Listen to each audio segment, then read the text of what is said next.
Thank you very much, and good morning to everyone. It is 6 minutes past 11 a.m. right now, and we will kick off our webinar for the day. I will be moderating the conversation with our panelists this morning, but to really get us started, I would like to invite Joshua Olufemi, who is the Executive Director at Dataphyte Foundation. He'll give us a brief introduction on what to expect during the conversations today. Joshua, over to you.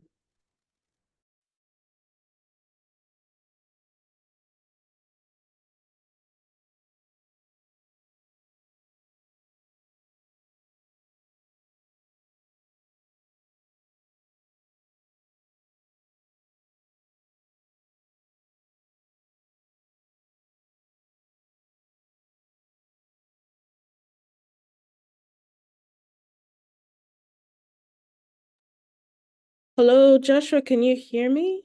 Okay. I can hear you now, yes. I was struggling initially. Yeah, thank you. Yeah.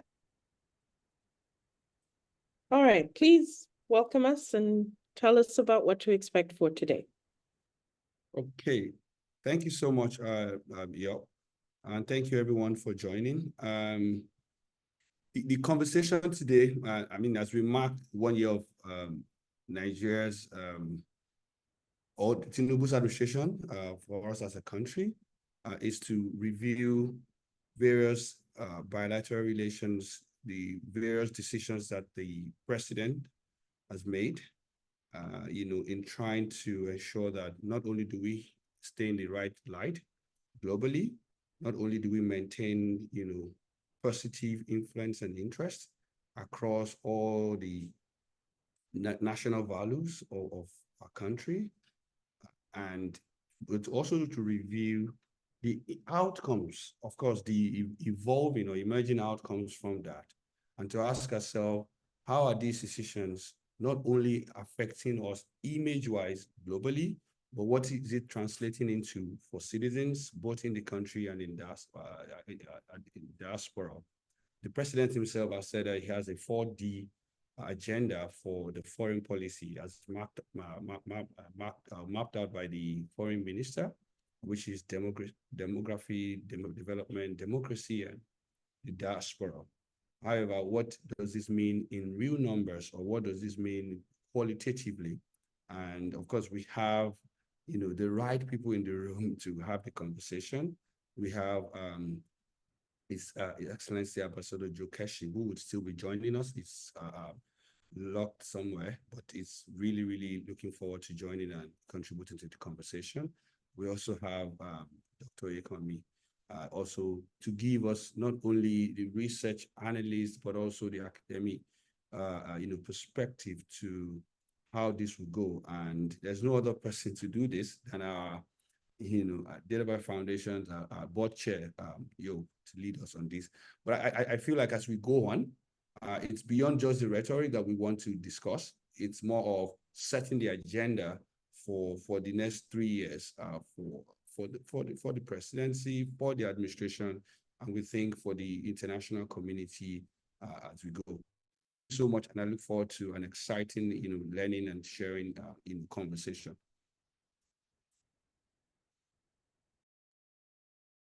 Thank you very much, our honorable and respected founder at Dataphyte Foundation, for setting the scene.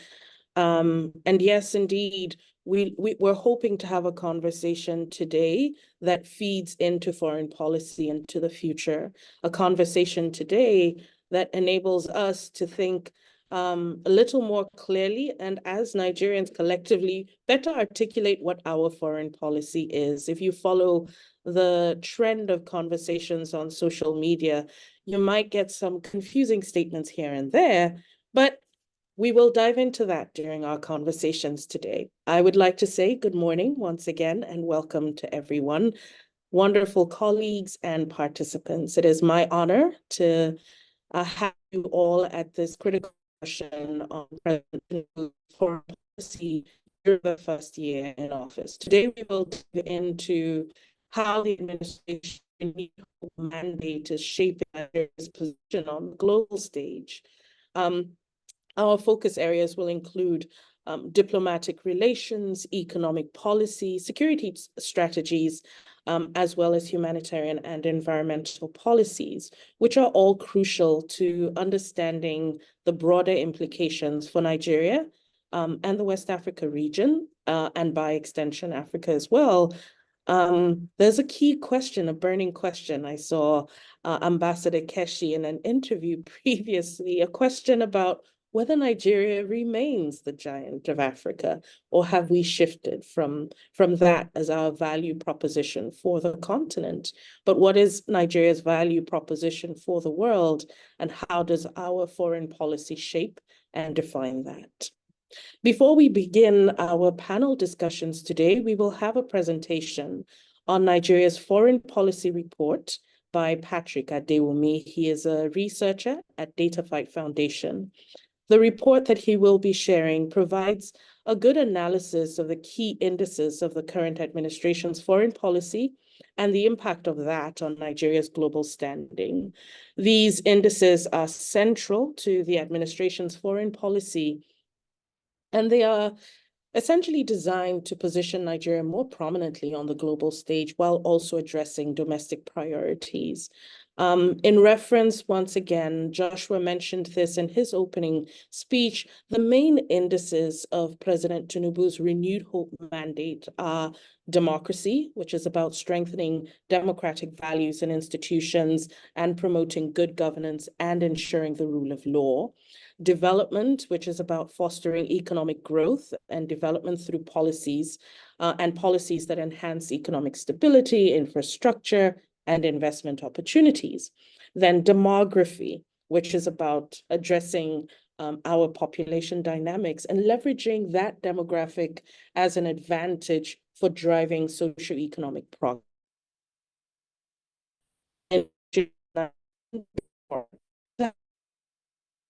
That they might be able to have for national development and to strengthen their connections with the homeland, the fatherland. So following Patrick's presentation this morning, we will converse with our distinguished panelist, Dr. Oyekanmi Omoshefe, who's with us today, a research fellow at the Nigerian Institute of Social and Economic Research, and Ambassador Joe Keshi, who is chairman of the AfriGrowth Foundation. As Joshua mentioned, Ambassador Joe Keshi might be joining us a little later than planned.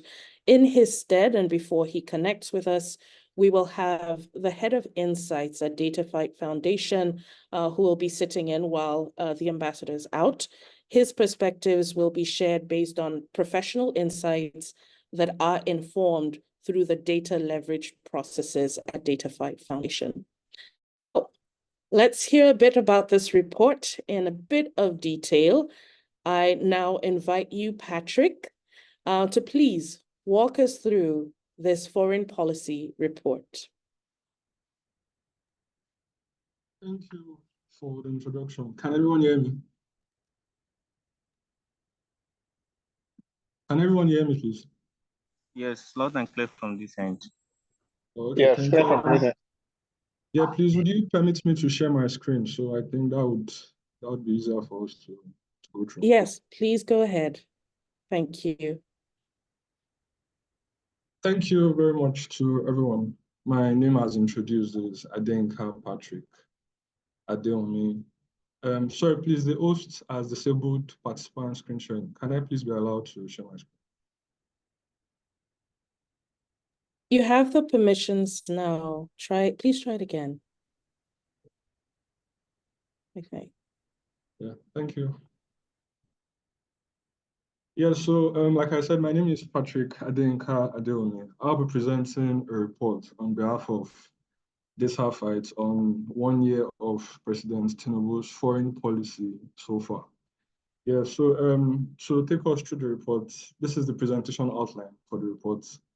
Essentially, we have 3 key discussions aside from the introduction and the conclusion, and this has been structured first to look at the foreign policy priorities of the Tinubu administration, its diplomatic engagement so far, and what I've termed the most contentious issue of his first year in diplomatic office, which is the ECOWAS crisis and the dilemma of management. So a brief introduction to open this discussion.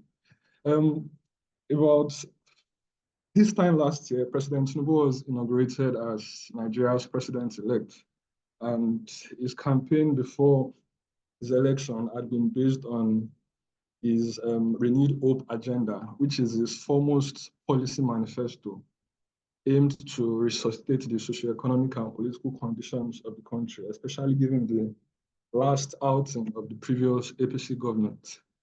Now, as we famously all know, on the day of his inauguration, he made the bold move to remove fuel subsidy in the country, and weeks later, he unified the exchange rate.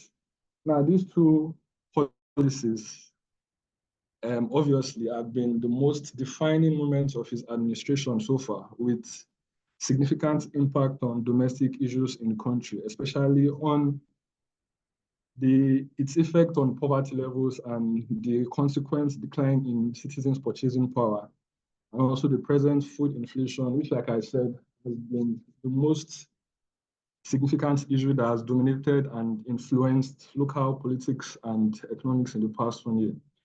Now, as we expect that the pronouncement of these policies were geared towards what we think was to gain support from major political powers around the globe, as well as financial institutions, and also to position Nigeria as a reliable recipient of foreign investment. Because as we all know, fuel subsidy removal and unification of the exchange rate have been one of the key aims of the Bretton Woods institutions for Nigeria, in order to, according to them, ensure economic stability in the country. Therefore, one could say that his foreign policy journeys for the past 1 year has been to secure investments for Nigeria in a bid to ensure economic growth and development. Up next, at the foreign policy priorities of President Tinubu. Yes, Nigeria as a country has a broad foreign policy objective, which is outlined in the Constitution. This includes the promotion of national interests, working international cooperation, respect for international law, and a just world order.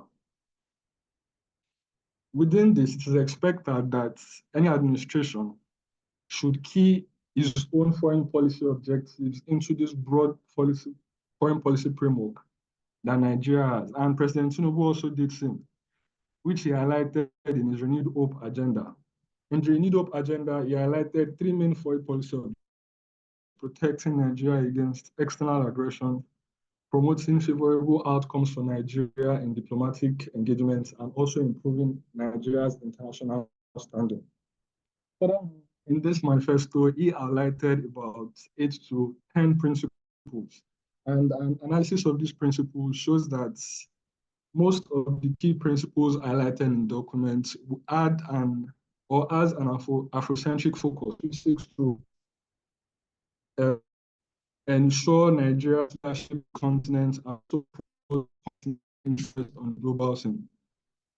Then the most novel, which was introduced in August last year, is the Tinubu model, the Tinubu doctrine, the 4D model of democracy, development, demography, and diaspora, which, as said earlier, aims to promote democratic governance in Nigeria and also with countries Nigeria relates with economic and social development, and also leverage Nigeria's youthful population for developmental activities, and finally, to engage the affairs of Nigerian diaspora to contribute both their human and financial resources to development in the country.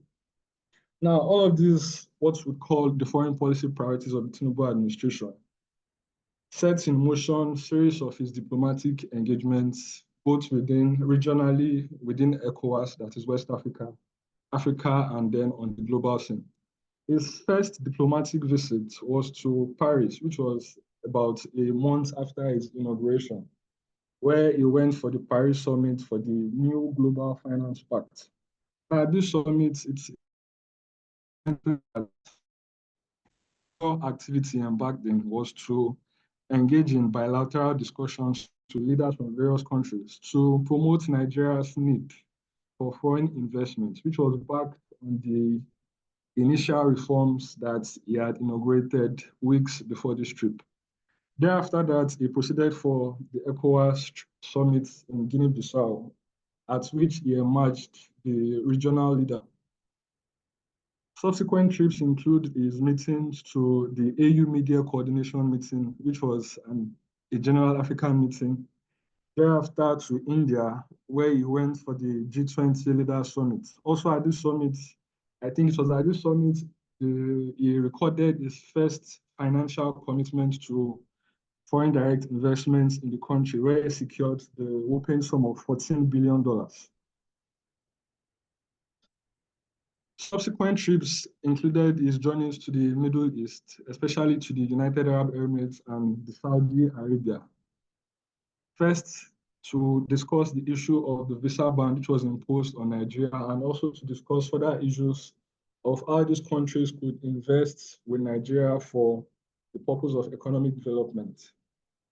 Subsequent trips included his trips to Guinea-Bissau, to Germany, and also to the climate summit in Dubai, which, as you all remember, garnered criticisms given the entourage that he took to the summit.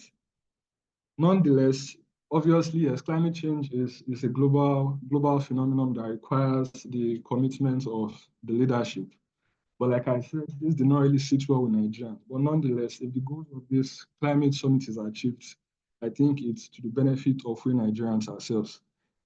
Also, in 2024, he has visited countries like France, Ethiopia, Qatar, Senegal, Netherlands.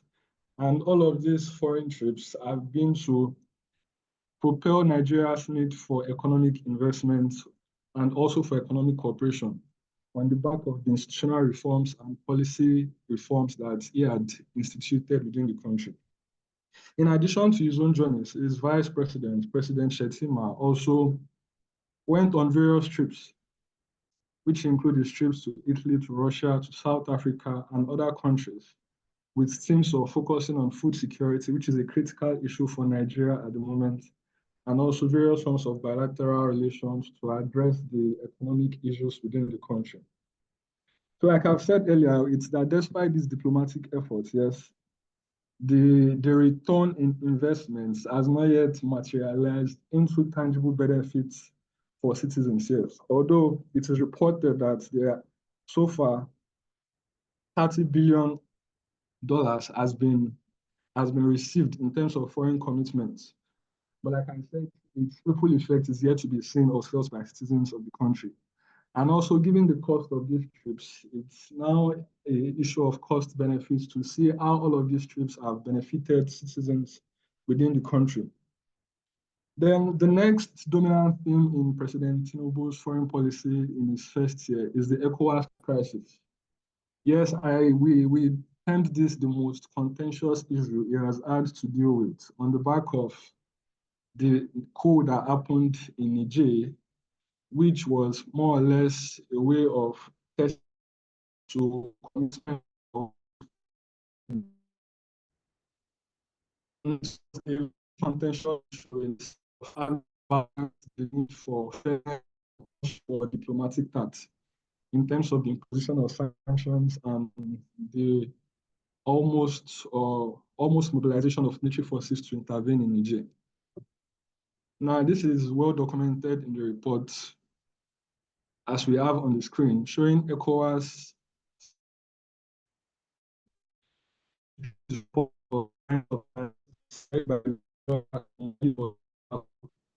also, like I said, trying to balance fairness failed, which led to the mobilization of military forces around Niger.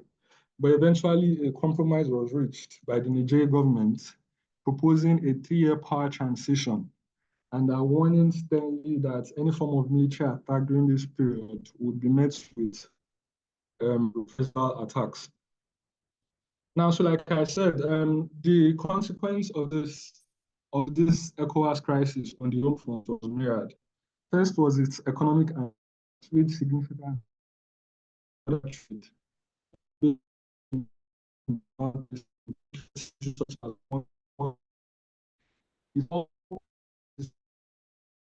agreements between Nigeria and Niger, such as the Kano-Maradi Railway and the Trans-Saharan Gas Pipeline. Also, there were criticisms from citizens given the rationale of a financial commitment to a war, despite the existence of severe economic hardships on the home front, and also on the premise of promoting democracy while the country was facing severe democratic deficiencies.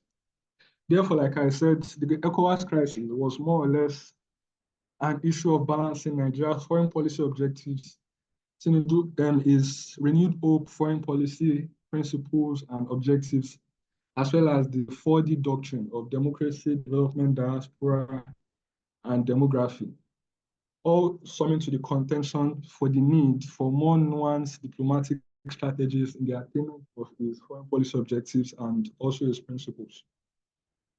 Therefore, to conclude, it is said that Nigeria's domestic, economic, and social challenges and the current administration's identity crisis significantly affected its foreign policy choices in the first year. Therefore, we advise that the administration must align its strategies with Nigeria's broad foreign policy framework to maintain global relevance. Summing up the first year of President Tinubu, we saw that it was marked by extensive diplomatic engagements, a strong commitment to regional leadership, and effort to attract foreign investments. However, like we said earlier, the tangible investments, the tangible economic investments remain unrealized. And also the aggressive approach to the ECOWAS crisis underscores the complexities of balancing regional leadership and domestic policies. So key lessons for him as he proceeds into his subsequent years in power would include prioritizing cooperation instead of conflict as evidenced by the ECOWAS issue, also enhancing national defense capabilities and fostering regional cooperation for stability and economic well-being at all costs. He also needs to support multilateralism and also strengthen the objectives of the United Nations. And at the core of this must be Nigeria's interests in order to address global challenges. Thank you. So this is the presentation of President Tinubu's first year foreign policy. Thank you very much for listening. Thank you very much, Patrick, for the presentation. Very detailed, super, and a lot of that. Interesting to hear about the focus, but especially how we're connecting across the West Africa region, with the most significant issue being those connections with ECOWAS, even where we have a leadership focus there, but that the policy is focused on engagements across Africa.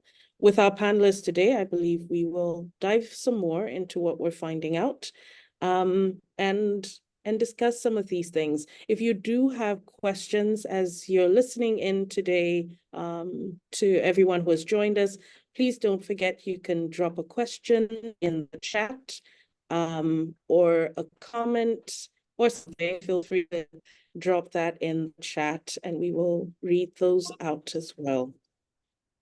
So we'll go into the panel discussions right now. I would like to introduce our panelists, who bring a wealth of knowledge and experience for the discussions and the conversation today. First, I'd like to introduce Dr.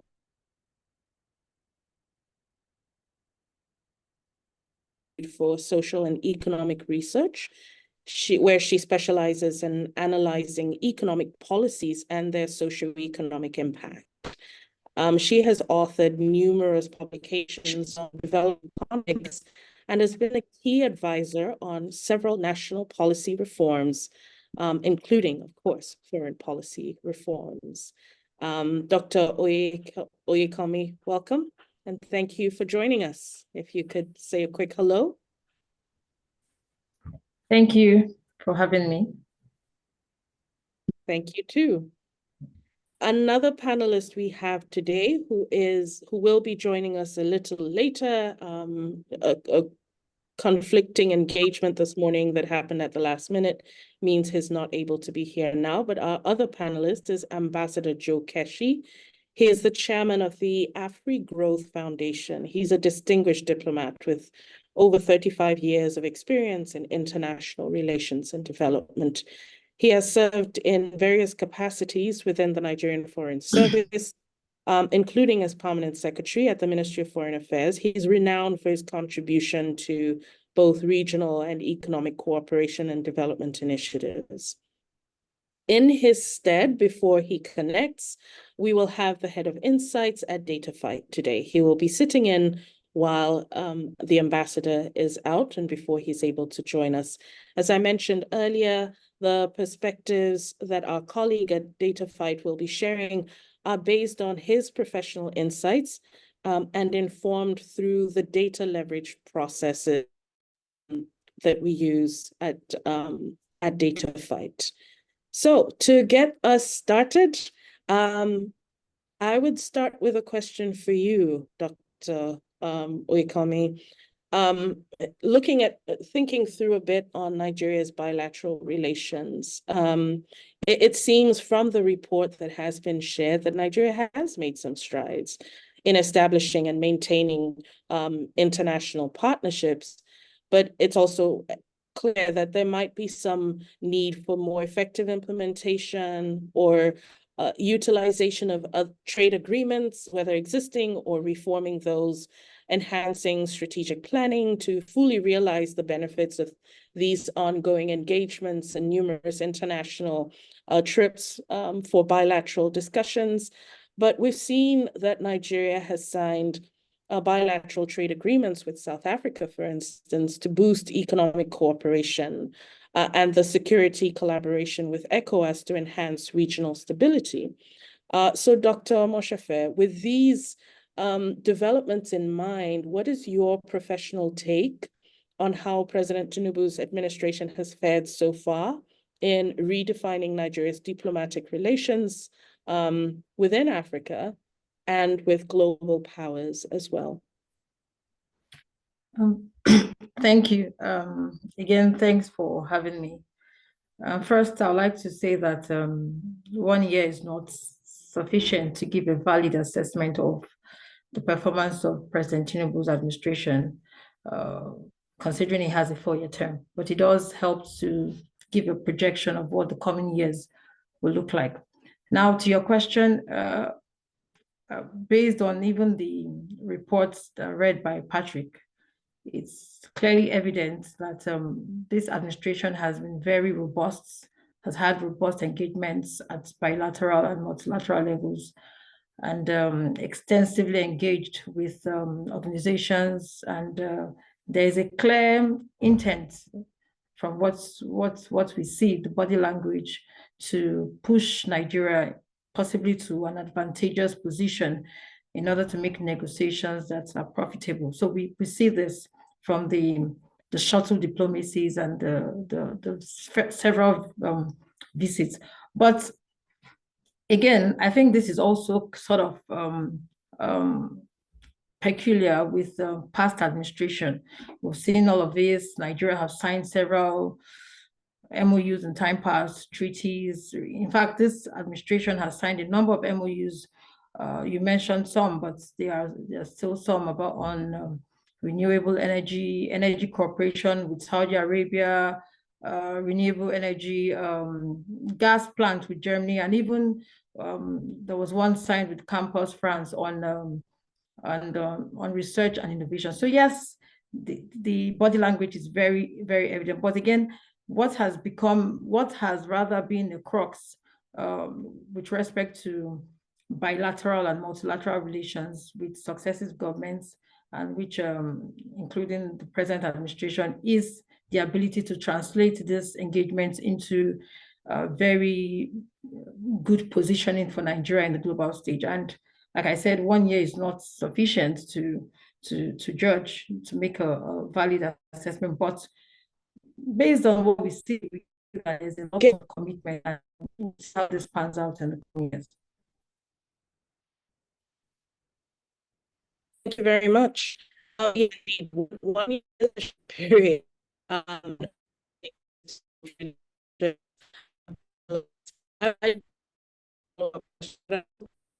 you,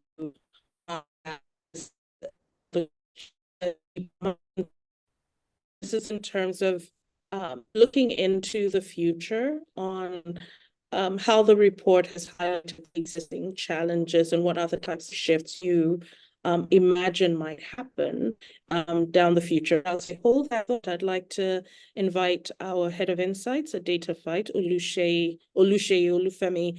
A quick question for you, just to share some more insights on the ECOWAS findings and what we can take from that. Consider challenges and opportunities. Okay. If I heard you well, thank you very much, Yop. If I heard you well, I think you asked about the issues concerning ECOWAS, I believe. That's Yeah, right. Yeah. yeah. So it's I'm speaking. Yeah. So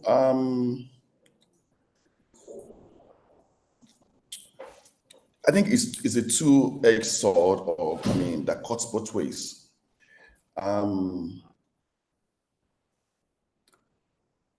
Comparing his thoughts with his actions, I mean, the president's actions, he talked about, I mean, through to Mr. Tugar, the minister, the 4D demography, democracy, I think democracy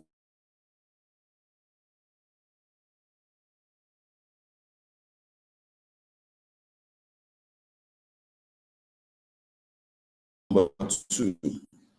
So the president came out, and coincidentally is the chairman of ECOWAS, beginning to let the people know, and the world know, that he is pro-democracy, and as long as Nigeria is in the ECOWAS and is in Africa, we will promote democratic norms.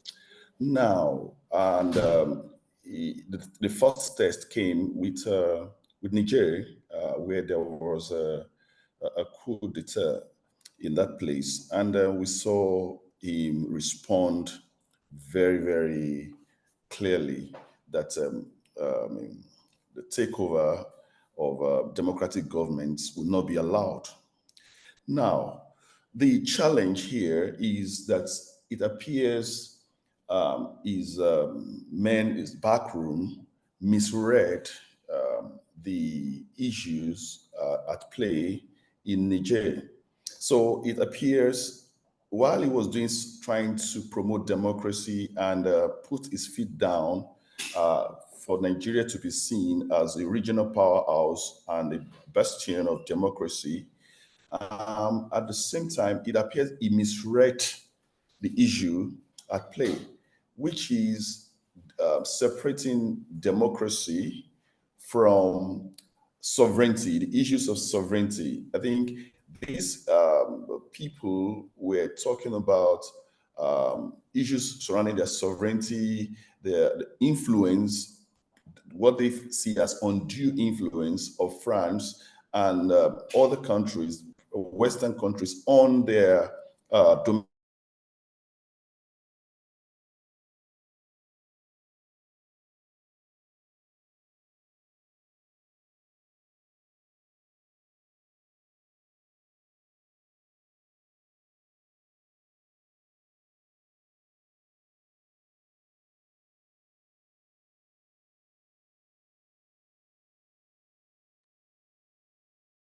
Hello, Patrick. I think we might have lost Patrick network there. Olushe, sorry. Shay, can you hear me?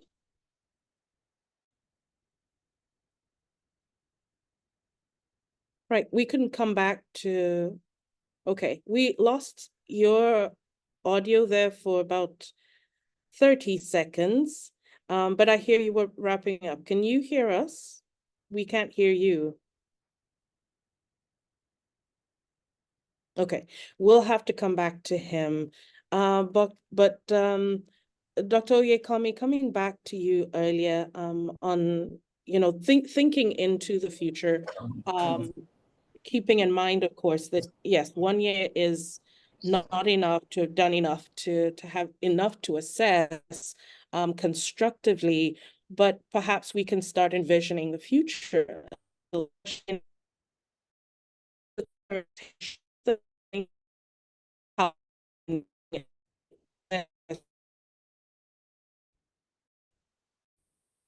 So if I got you correctly, just giving a futuristic positioning of Nigeria's foreign policy, especially within the West African region. Well, I like to think that these are not only issues peculiar to Nigeria or the West African region at the moment. Globally, there are crises, especially with regards to security. But again, peeping into the future, I think the posture of this government is trying to position Nigeria into, or rather, regaining its hegemon as a regional hegemon, because I think Nigeria seems to have lost it, and that's why, despite the sanctions that President Tinubu reeled out to Niger, and they didn't seem to budge until some other diplomatic measures came into play. But looking at the future, I think it's important we first look at how we can regain or gain domestic power. Now, we do know that from basic foreign policy relations, that what eventually becomes your foreign policy must translate from your domestic policies. And that essentially means that your national interest must be projected in your foreign policy initiatives or agenda. So it's important to first look inwards and looking at how to address the pertinent issues that are inherent in the country at the moment, issues of corruption, bureaucratic inefficiencies. And so it becomes easier once you have dealt with those domestic issues, and it becomes much easier for Nigeria to regain its hegemony within the West African region. But I would say that these issues not to Nigeria at the moment, as well as several crises,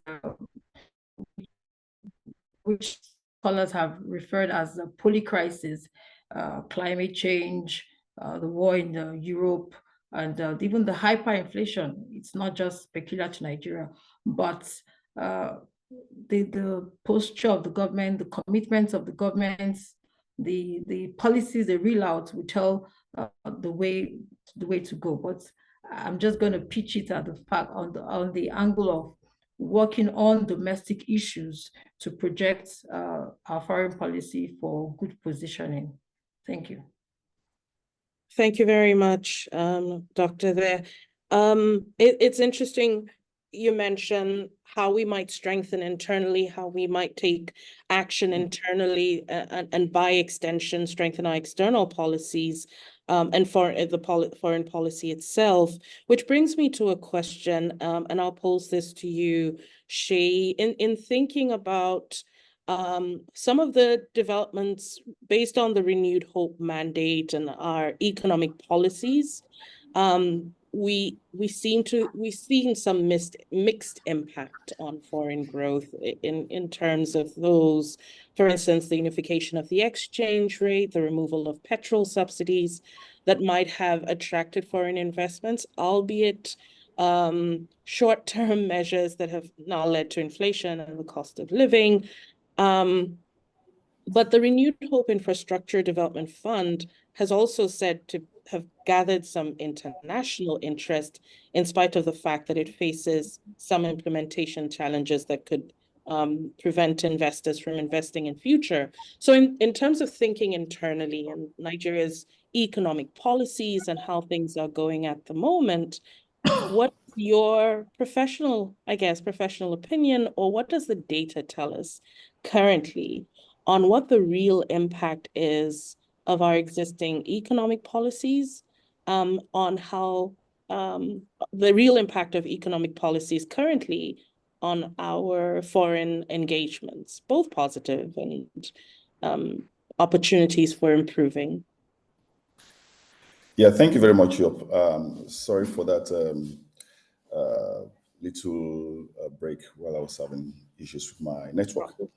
Now, clearly, we cannot divorce domestic policy from foreign policy.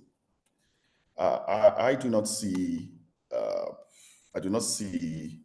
a clearly defined line between foreign policy and domestic policy. When we are discussing foreign policy, we are definitely also discussing domestic policy, because foreign policy, diplomacy is all about interests.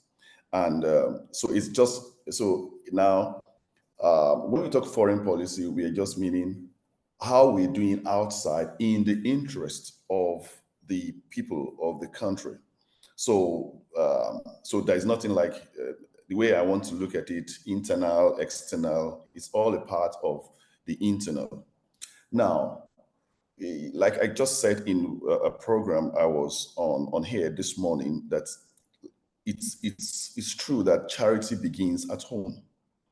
And the same philosophy that I see the Tinubu administration having internally, as it were, is what is being projected outside too.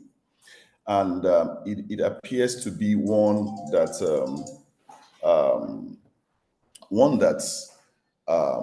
is more or less business-minded, rather more than welfarist. And I think this is where the issues, misunderstandings are. And it's like when we talk about looking inwards now, let's say looking from outwards in, so that we do not totally deviate from the theme of this the webinar. Now, when you look at his posture outwards on the economy now, you'll see that the first steps he took, I mean, the first day at his inauguration, he talked about removing subsidies. And then some few weeks later, he talked about deregulating the forex, the exchange rate. So you now see that by what happened in the external markets, I mean, the external price instability also had an effect on the internal price instability also, where you had inflation, high cost of purchasing with the Naira at home. You also had the same inflation also with purchasing dollars or any other hard currency you want to use to get things done from out of the country. So, but while people are talking, the people at home, I mean, Nigerians, whether at home or in the diaspora, while they're complaining that life is hard, you see that the foreign institutions, the World Bank, I mean, the Bretton Woods of this world, the World Bank, the IMF, they were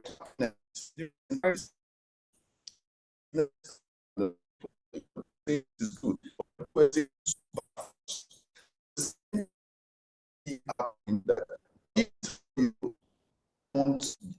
I want people to invest in this economy. I need to deregulate I need to ensure a full deregulation of the oil sector. We can't continue with subsidies. Nobody will want to invest in the oil sector, whether the upstream or the downstream, if nobody to do this. So he is doing these things for us. He's doing these things for us. So we give him that credit. But it is what the people really want.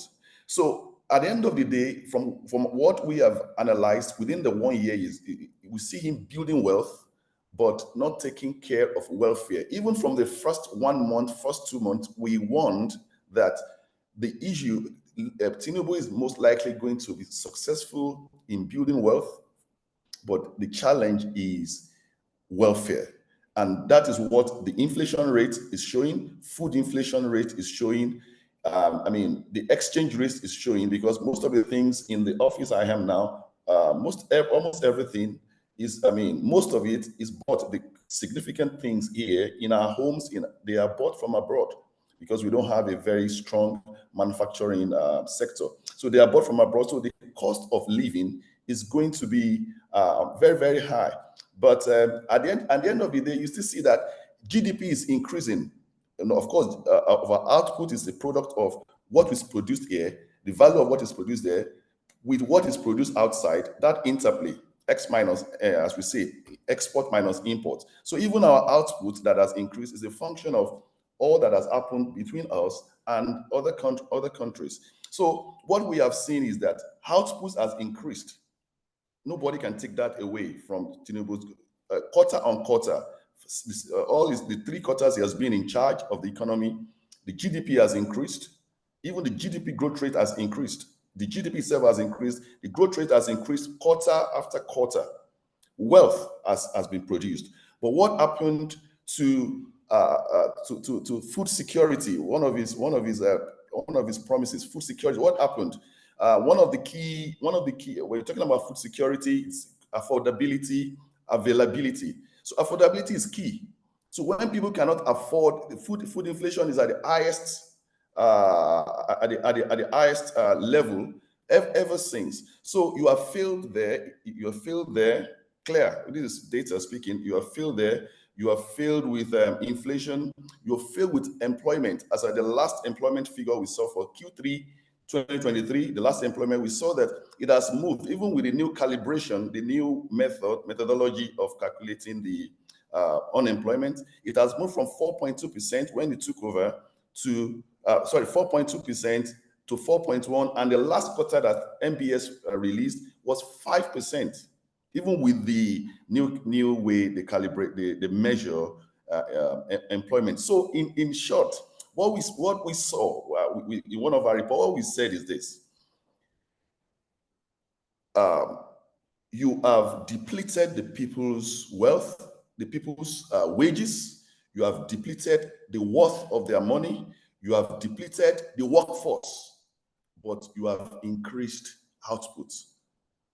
How did that happen? So it reflects not only suffering, it also reflects slavery of the people. The people who are producing these higher outputs are the same people who are earning less in real terms, are the people who are doing more, Most of them are unemployed. Some of them are net job creation is negative, because even if you created more jobs, there are more jobs that were lost. So at the end of the day, you didn't create anything. That is what data said as at Q3 2023, the last one that we have. So I think whether we look inwards or we look outwards, all these trips and all of that, what has it produced for the people? Foreign policy, it is home policy in the end. It is about national interest. The nation, the people, not just the macro now, at the micro level, the foreign policies, pro-West, pro-Bretton Woods, has not been able to translate into the people's interests. So that's my take there. All right, interesting take there, Shay, and we really appreciate the data that you shared. If you can drop some of that data in the chat, I think those listening might want to do that. Doctor, I think you have do you have a direct response on this? Yes, I do have a direct response, and thank you, Shay, for your take on that. But I want to think that 1 year again is too short a time, but we have seen that there have been several MOUs signed, and some of these MOUs have 2, 3, 4 year timeline execution, and well, I'm not speaking as a pro Tinubu, but just speaking to what the data says. We also know that according to what President Tinubu said about 2 months ago, that the present administration has attracted about $30 billion in foreign direct investment. So, but all of these has timelines. That's just my response to these, and basically trying to make Nigeria an investment destination for industrialization and especially a greener economy. And these are some of the narratives that this administration we've seen have pushed forward in their engagements. But what remains central is not really, like I said earlier in my opening remark, that it's not just the engagements, but how to translate, because Nigeria has been very active in signing treaties and MOUs and engaging at international levels. But how do we translate this into a better positioning for Nigeria? And I like to also say that it's sort of important, maybe at this time, maybe later on, we never know, but it has come to that point where some radical economic policies had to be taken to recalibrate the Nigerian economic system. And you did say, which I totally agree with, that the foreign policy initiative of any country must be born from domestic policies, and that's essentially to push or promote a country's national interest. And you cannot, permit me to say this, you can't help your neighbor when you haven't been helped. You can't attract respect when you haven't respected yourself. So I think these are pointers that the government really needs to look inwards, see how they can reassess, define Nigeria's positioning from the angle of domestic policies in terms of consolidating our democracy, addressing issues of corruption and promoting good governance, and even issues of social cohesion. And just to add, I'll just conclude on this level, that the government actually has pushed in measures to mitigate the shocks of the fuel subsidy, for instance. And but again, the onus is on Nigerians, is on you, Dataphyte, to keep delivering the numbers to us and checking up on governors and on how well they are actually using these funds to reach out to the people at such a time like this. This, like I said earlier, these are global issues. People are feeling these economic shocks all over the world.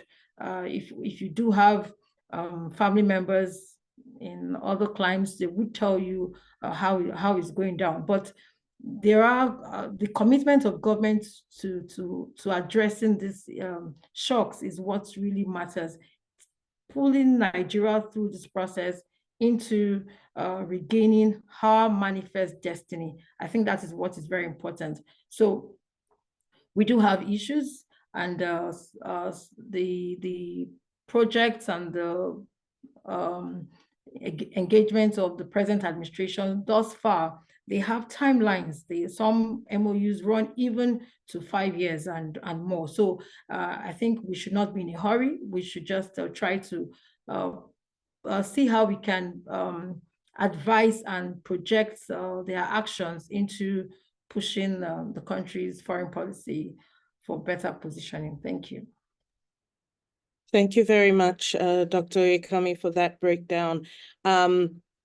So I notice a question in the chat already. That's really great. Please, if questions come to mind as we're discussing, do feel free to go ahead and drop your questions there, or your comments, or if you have any direct thoughts or feedback as we're discussing currently.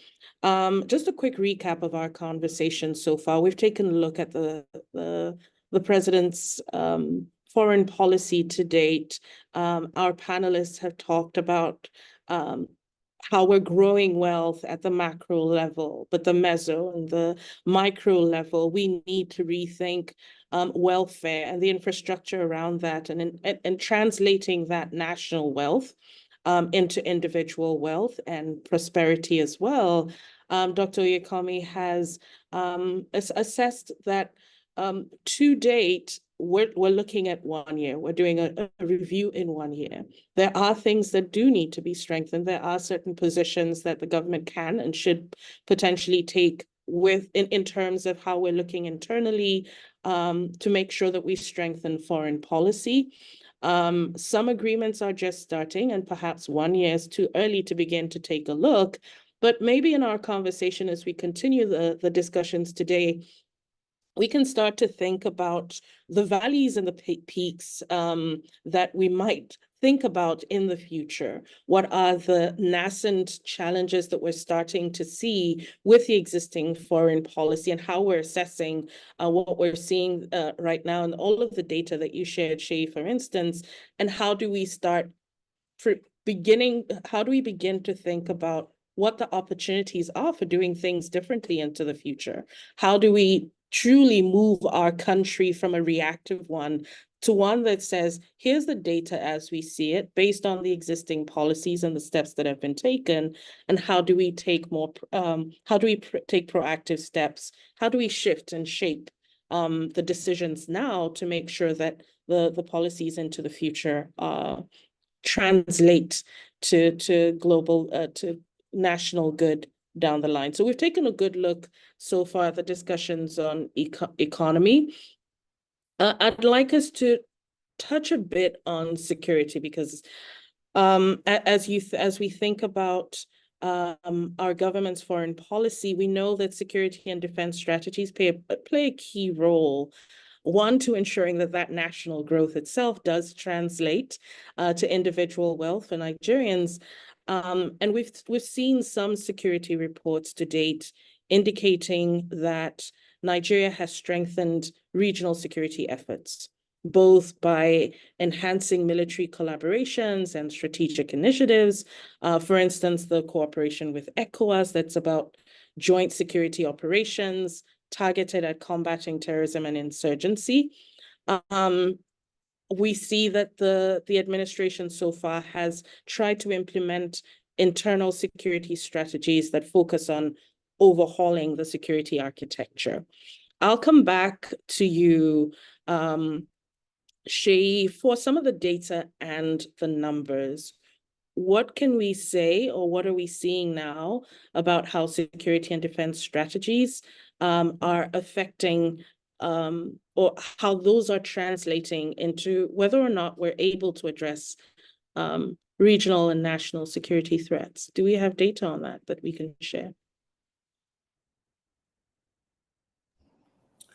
Thank you, Yop.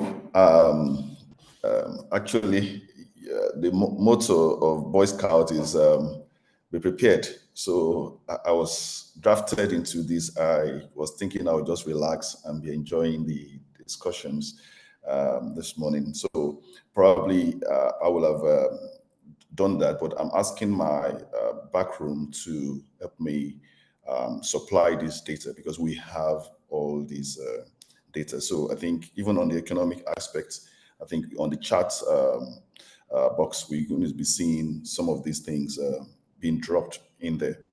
But let me just speak, taking like anecdotally on things. One thing I give the Tinubu administration credit for is, there is a good side of being business-minded. We cannot take that away. We have a business-minded person in charge of the economy of the country. The problem with business-minded people, Tinubu can manage big things.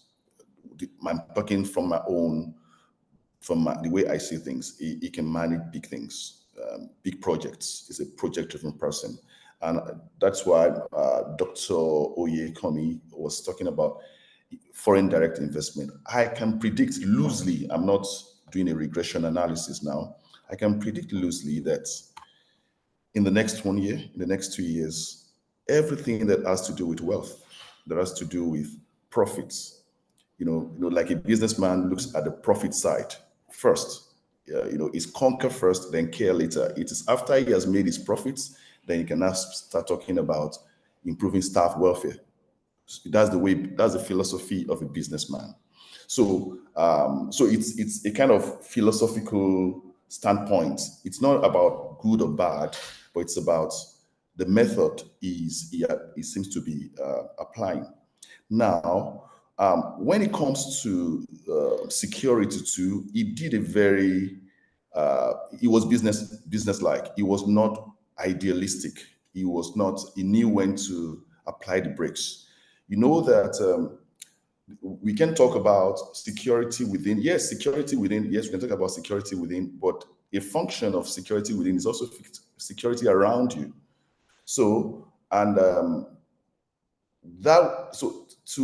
major part of the country, apart from the common ones, armed robbery and all these kind of things, cybercrime and all sorts of crimes in the country, we're talking about security. Where we have the major challenge is like up north. I mean, apart from, I think we have some in the southeast, is up north. And that's where we share borders with Niger, a very large, long strip of border with Niger, and of course, Chad and all of that. So in defending democracy, which is idealistic, which is Western, in his foreign policy, in defending that, he discovered that he was going to compromise security. He was going to compromise our efforts, our joint efforts with Niger, with Chad, what is other third country? Republic of Benin on the west, northwest of the country. He discovered that it was going to jeopardize those cooperations there, and it could worsen the situation. So whether it's too late, but I don't believe it's never too late to make a change. So the fact that he was able to put ideals or ideas on one side and retrace his steps by saying, okay, I meant well, but now this will affect security. I'm going to call Nigerians. Of course, sometimes we don't know the difference between Nigerians and Nigerians. It's all almost mixed up. I'm going to call them family. I'm going to say we are brothers. Okay, we talk about democracy later. Let's talk about security, food security. Let's talk about security of lives in that place. So I think that is one of the reasons why we're having gains. We're recording some measure of gains in the fight against counterterrorism cause. I think we're having gains there and all these other ones. So I think the elephant in the room is terrorism, kidnapping, you call it banditry, and all of that. It's still there, but I think I don't have the figures here now. I think it's not getting worse. That's the way I can say it. I can't say whether it's better, but I can't say it's getting worse. So if someone is still able to steady the ship, or even if we are not being able to make progress, as soon as I get my data board here, I'll be speaking to that from empirical. So, but even from what I think I've seen, the figures I've seen, the ship is steadying, kind of like, I'm not saying it has made progress, but it is not worse than the way things used to be in terms of security. So I say kudos to Tinubu for taking that important steps to keep our northern border and our northern part of the country, to keep it safe by being friends with Niger again and in the region, because it's the problem is a trans-Sahara problem.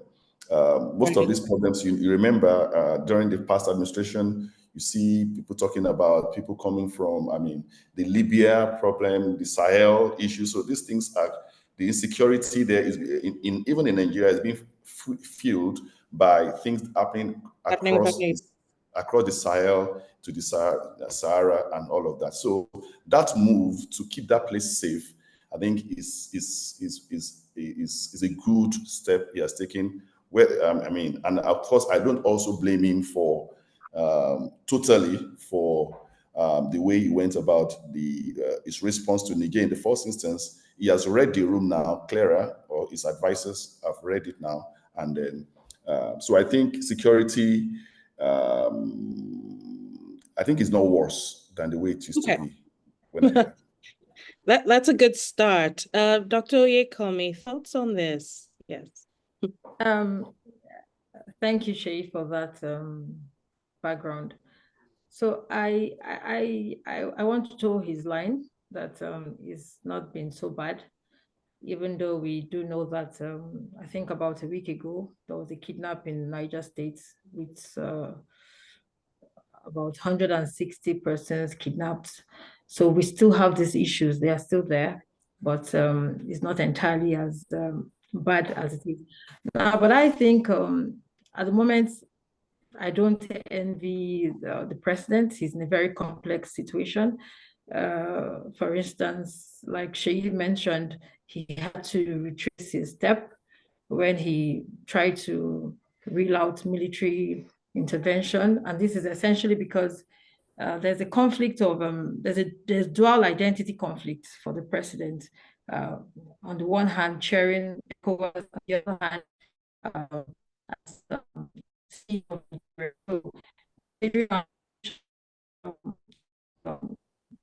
for instance, we can see that France and Niger have the relationship has dwindled.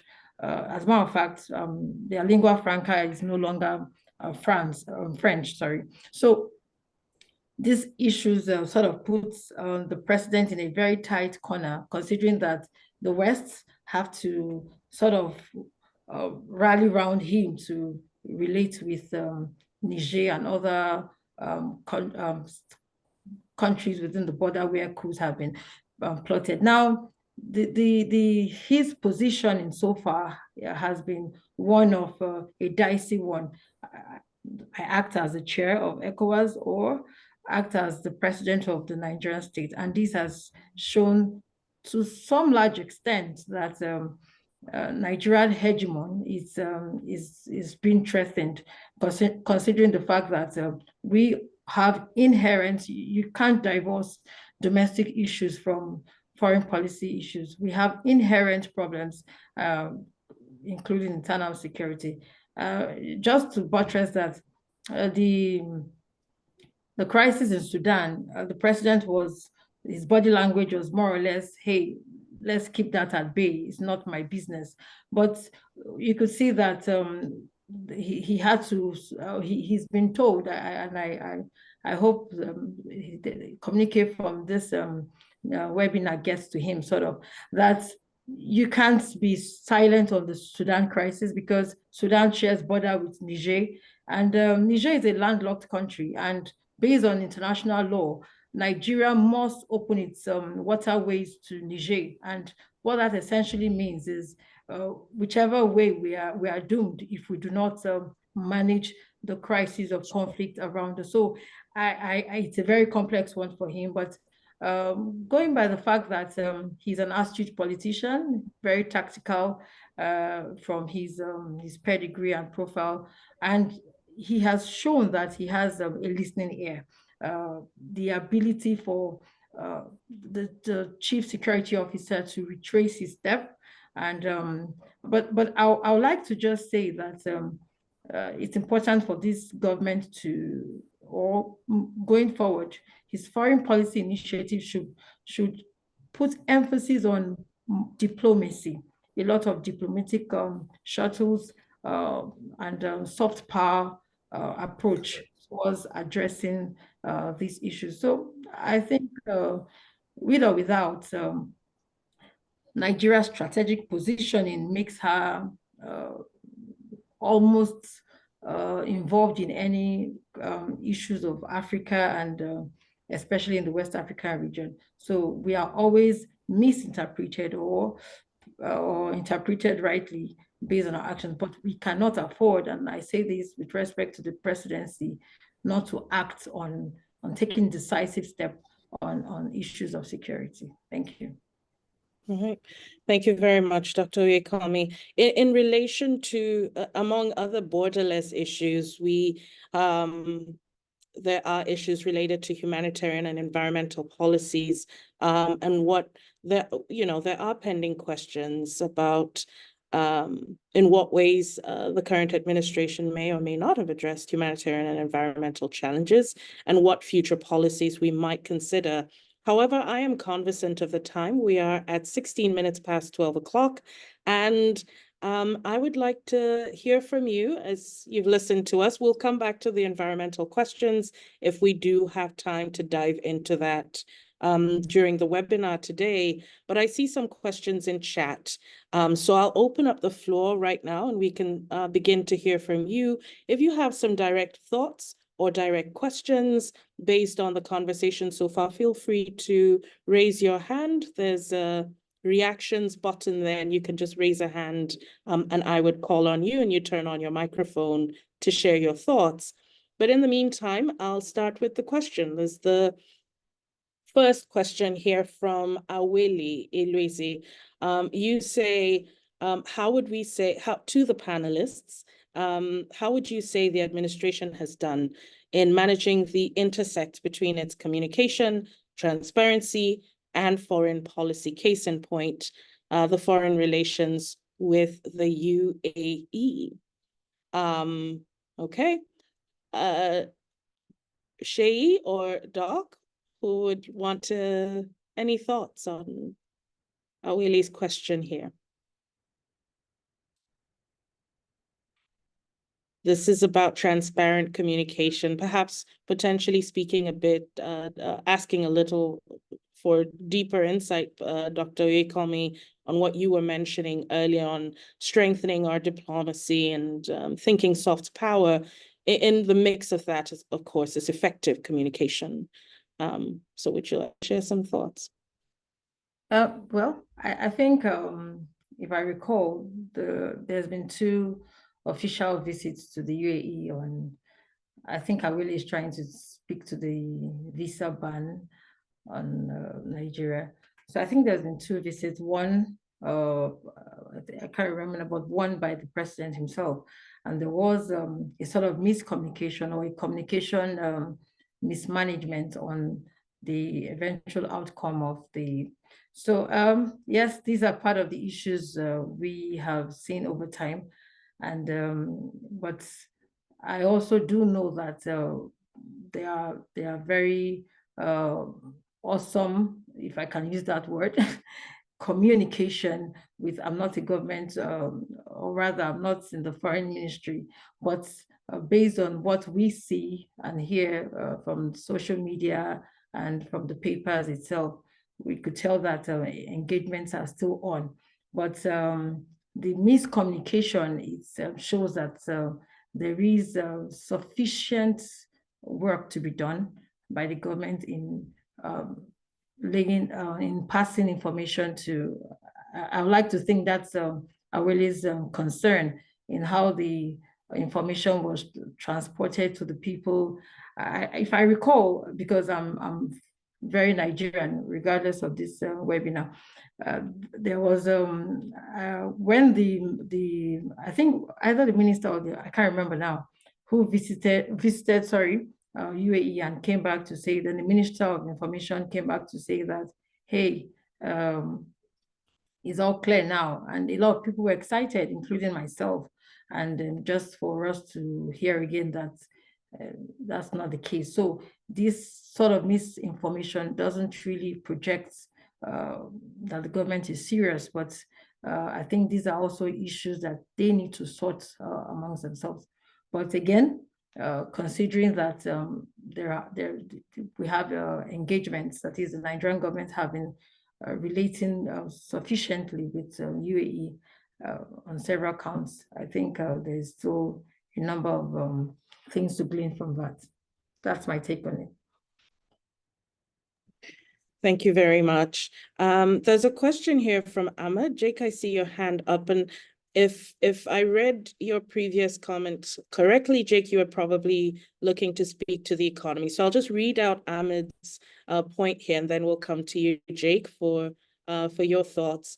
But Ahmed is asking about whether or not the current economic policy on petrol will have a positive effect on poor Nigerians in terms of affordability, and purchasing power.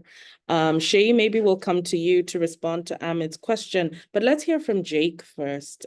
Jake, please turn on your microphone. Yeah, thank you.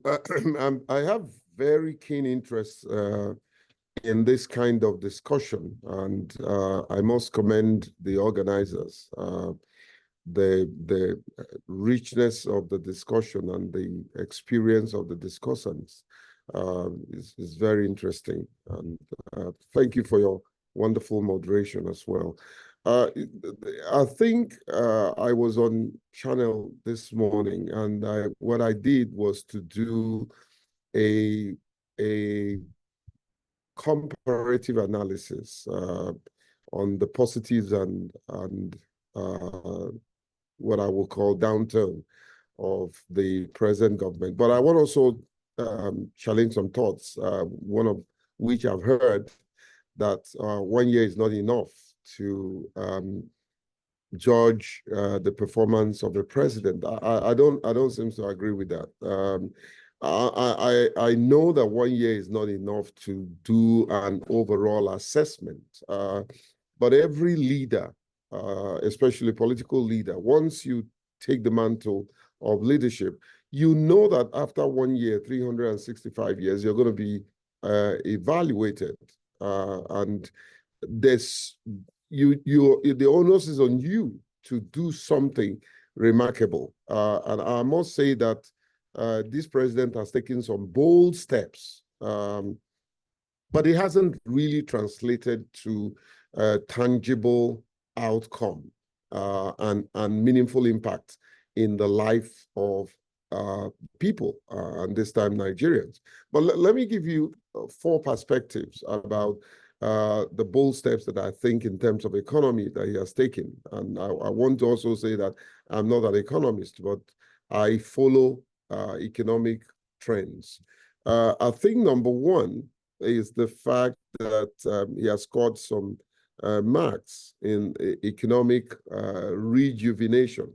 He inherited a very tough economy from the past leader, and he has done some remarkable and taken some remarkable steps in rejuvenating the economy and trying to reactivate most of the dull moments. And I know time is not my friend, but the second thing is legislation.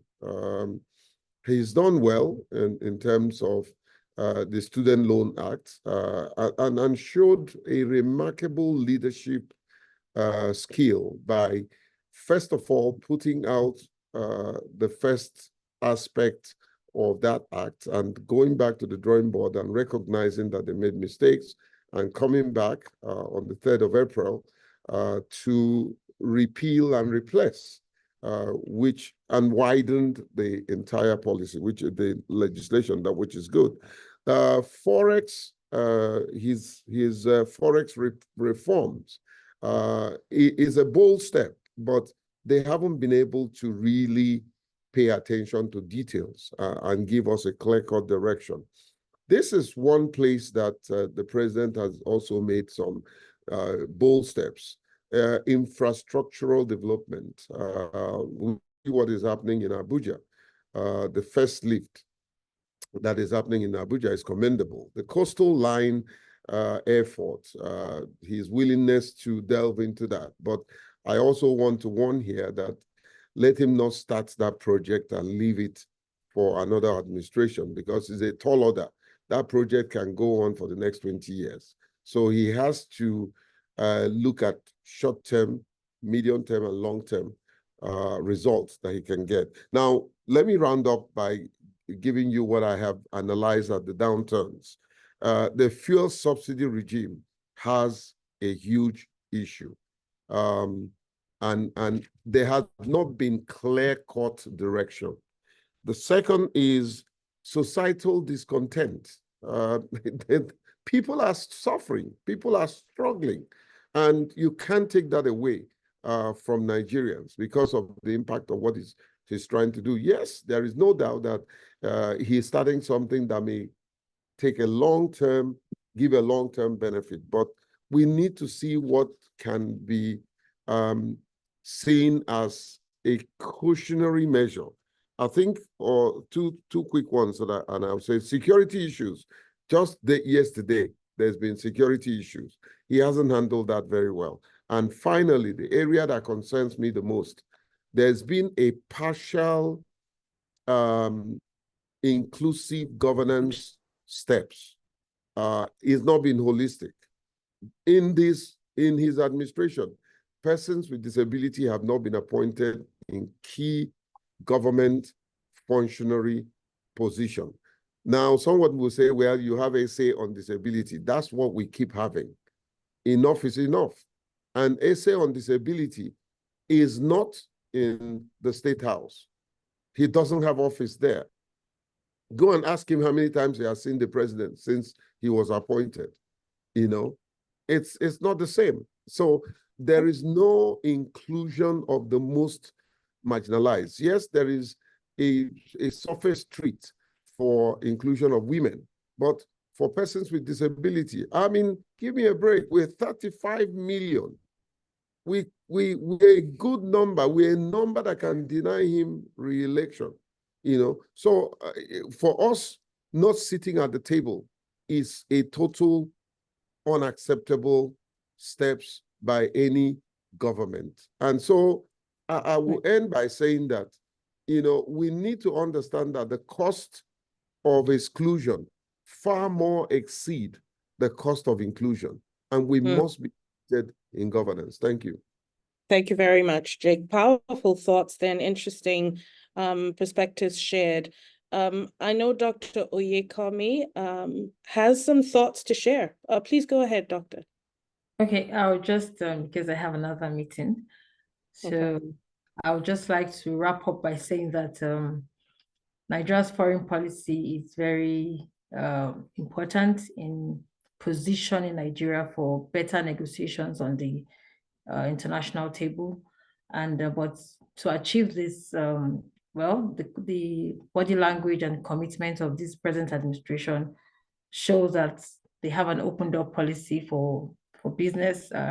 For instance, this present administration has been approaching BRICS organization. And so, but I would just like to say that while all of this several engagements has been ongoing, we must be mindful as a country, as an administration, of not getting entangled as being utterly dependent on this Bretton Woods and the international partners.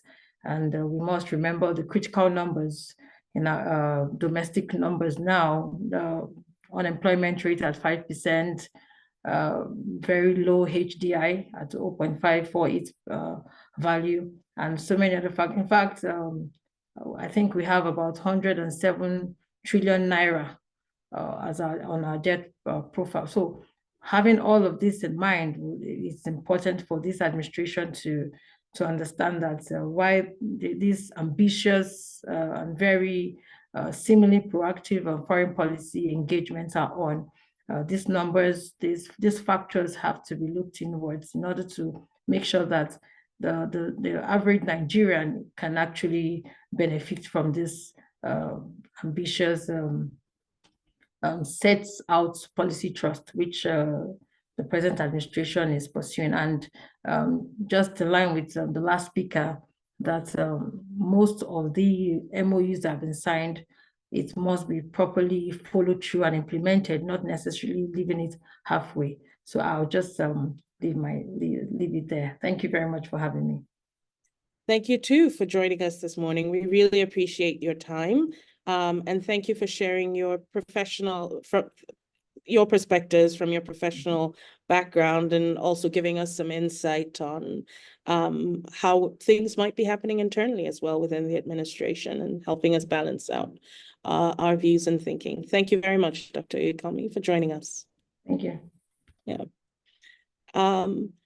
I see we have a few more thoughts. Irene Pogerson, you're sharing something in the chat. Would you like to speak on it? Turn on your microphone and speak on it. But I can just read out what you've shared. Irene says the reason for government is the welfare and security of the people. on both scores, the government has scored pathetically low marks. There's general hunger on the land. Nigerians are hungry and angry. Regarding security, the control of the Nigerian state over the means of violence is now hotly disputed by bandits, terrorists, and unknown gunmen. She also adds that that's not to say that Nigeria's problems are not insurmountable. The basic solution includes the mobilization, unification, and determination of the people to change their circumstances, as happened on the 2nd of April, 2024 in Senegal. We can bring about the needed change by all means necessary. Thoughts there. So Irene, would you like to speak on this a little more, or sharing it is okay? Okay, I see a comment. Can I jump? Yes, I'm sorry to interject. I think we raised a very, very important aspect of governance that have been neglected, not only by most African, not only by this government, but most African government, and that is effective communication. I call it effective and efficient communication channel, where the government is honest and open and bold enough to present issues that they want to project or implement, bring it in the open, and allow for an honest. There is no doubt that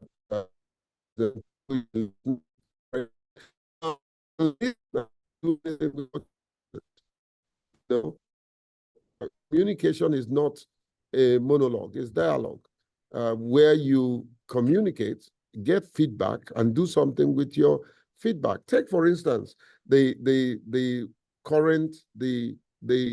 old national anthem that have become the new national anthem.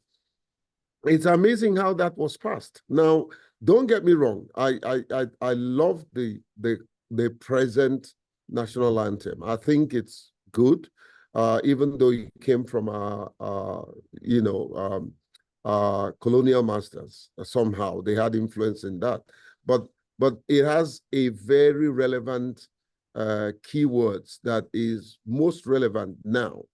The centrality of service in that national anthem is very important and speaks to the issues that we're grappling with. Okay. However, the way and manner it was smuggled, and I call it the backdoor channel, and tossed on the people, is not the practice of good governance. Perhaps not. Okay. All right. I think I'll leave it at here. Sorry to cut you there, Jake. I just want to keep us on track. That our conversation today is taking a look at 1 year of the foreign policy to date. Admittedly, of course, how we do things internally influence the final outputs and the results of the government's foreign policy.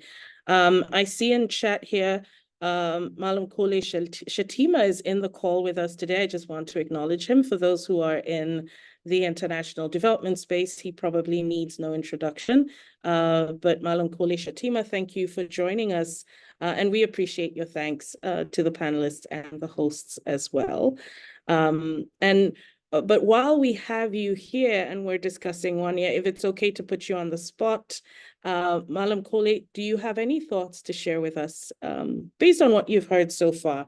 Right after that, we'll take a quick look at how things are doing on the humanitarian and environmental and climate change end in relation to our foreign policy.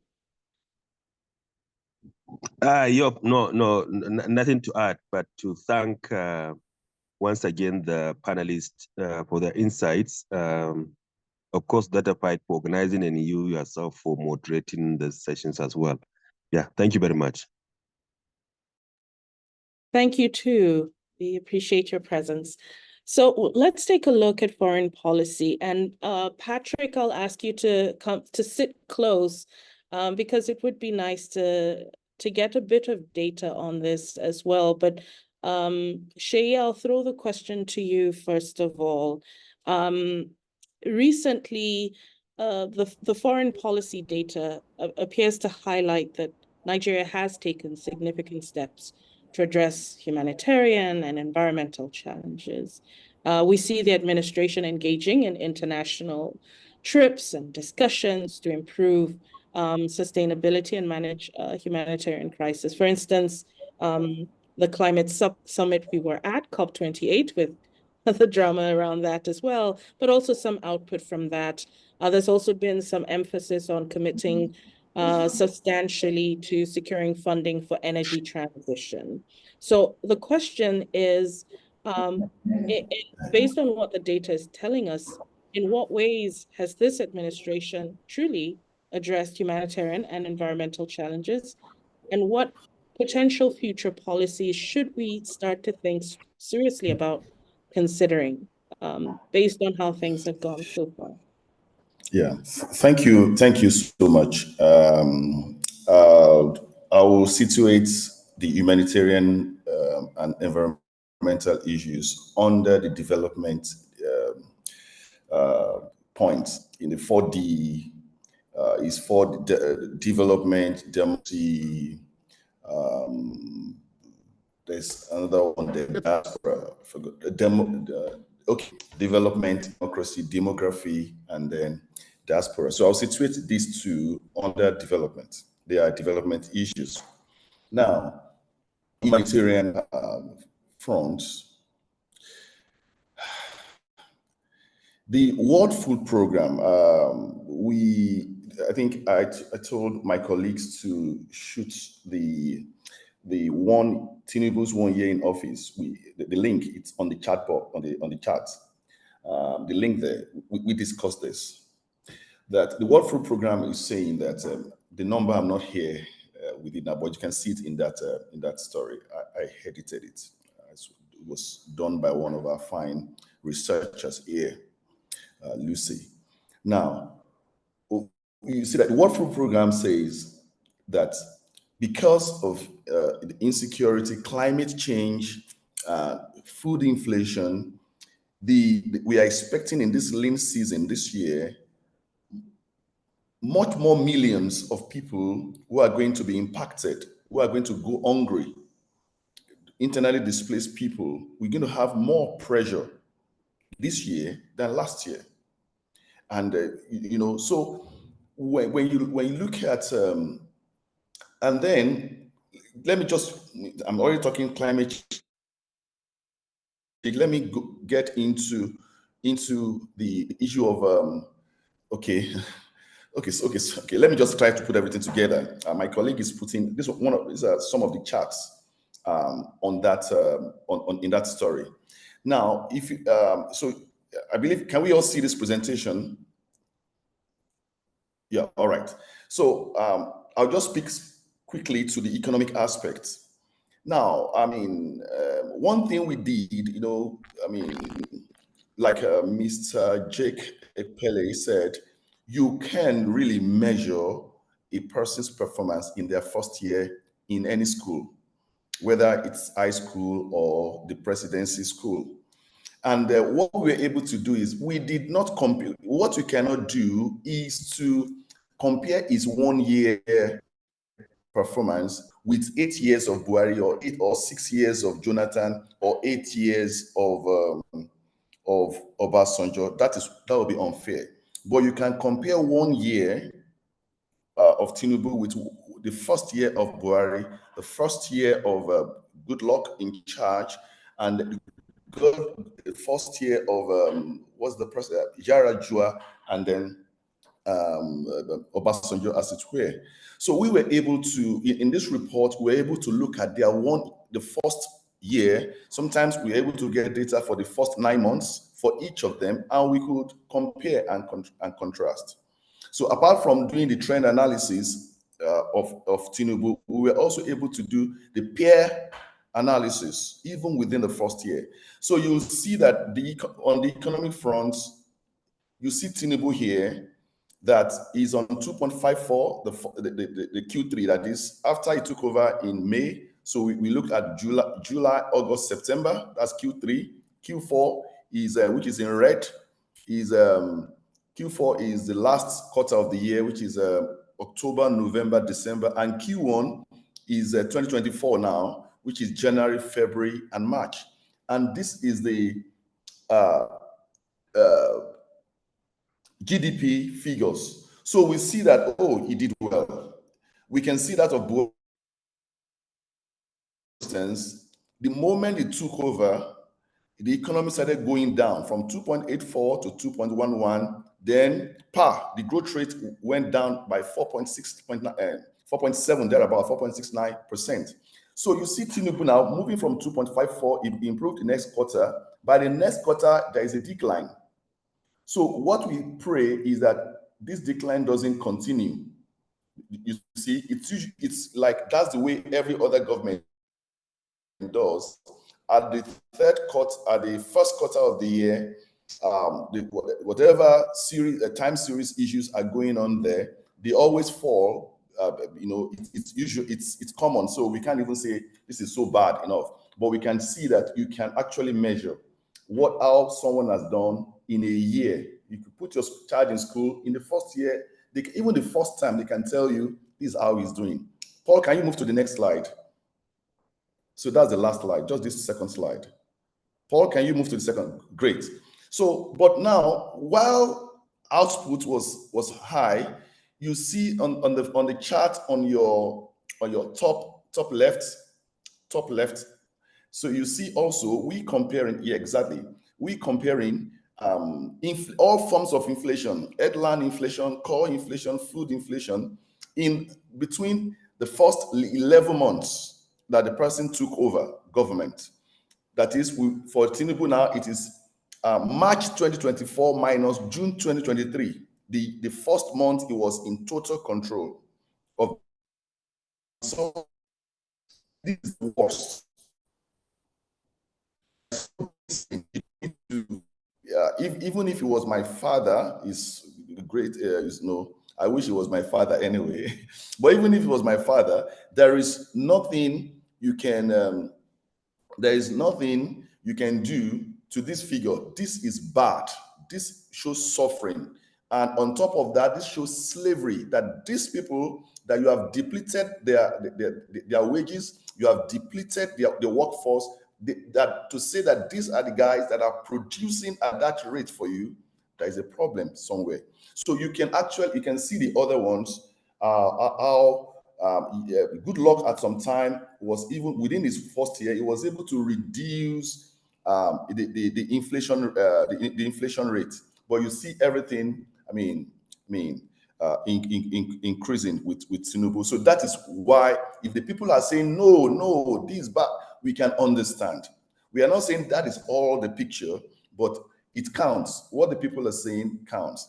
Now, so Paul, you can thank you. You can move away. We can see more when we read this report and so many other reports too we are doing on the first year. Now, coming back, linking humanitarian issues, with climate change and all of that, with the environment. One thing I would say is this. Now, you see one move that President you talked about, the conference and all these commitments here and there towards environment, towards protecting the environment, green economy. You see this move, and that's why I said Tinubu is likely going to create wealth, but it should start thinking about welfare. It is not just business. There's the business side, there's the people side. It's not just about projects. It's not just about big projects. It's also about people.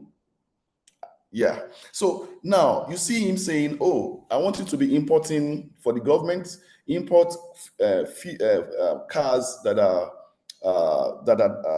what do you call it? That are driven by gas. I've forgotten the name of this gas and all of that. Electric now, electric, something like that. I read a lot of.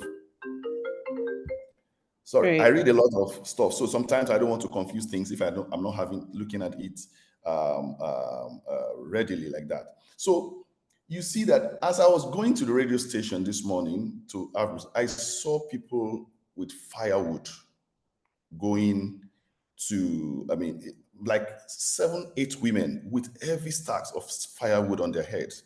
Of course, that is an environmental problem. That's deforestation. That's not a green idea. And if I was maybe the FCT minister, I'd say, oh, stop cutting firewood. This is bad for the environment and all of that. But I think I would not be wise if I do that, because these people are not asking me they want to eat first. What they need is food to cook with that firewood. So while I'm trying to protect the environment, I must also protect the people so that they will be alive to now enjoy the environment I'm trying to protect. So whatever it is, whatever policies we are trying to foster concerning the environment, we must look at it. We must have a people's perspective. We must give it a human angle, as it were. We must give it that people compassion, understanding, coming to the everyday person's level before we just formulate big policies that will appear great, that will be having great statistics and data to describe it, but means nothing to the people of this country. Thank you very much, Shay, for that. Patrick, I was asking earlier if you had some data to share, but I assume this is what Shay has just shared with us. It is interesting, Shay. I think the internet is acting up on your end, but yes, in terms of Nigeria's humanitarian and environmental policies, the data currently does speak to some disconnect between the international commitments and the domestic policies and how they don't always align, whether it's alignment with the reality or even alignment with potentially what the international standards might be. And we have climate action initiatives that often suffer from insufficient funding and limits the ability to implement large-scale projects that can help that woman who's cutting down a tree to not have to do that to survive and to make a living.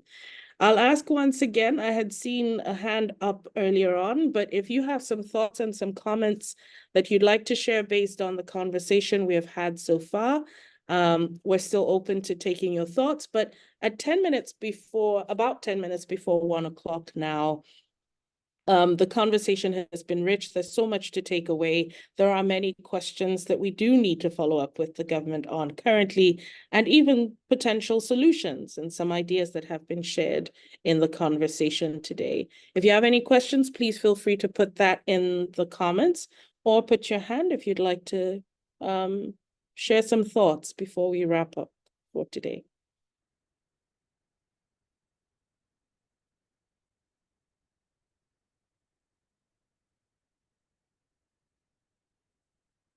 Okay, I gave it 10 seconds. And I think it is time we can now wrap up today. We've had scintillating conversations and interesting takeaways. I'd like to invite the program director at Dataphyte Foundation, Femi D. Amele, for some closing thoughts and a quick summary of the conversation today, as well as what we can expect following all that we've shared. Thank you very much, YOP. Amazing work, amazing conversation to write down, so many things to act on. There's so many actionable points that have been raised. I have to say a big thank you to the panelists. And it's one thing to have conversations. It's also another thing to have those conversations data-driven, pretty much driven by science. So it's not one that is at variance about just opinion, but it's one that is centered on evidence, to a large extent. And that's what I believe we've been able to do, provide strong perspective based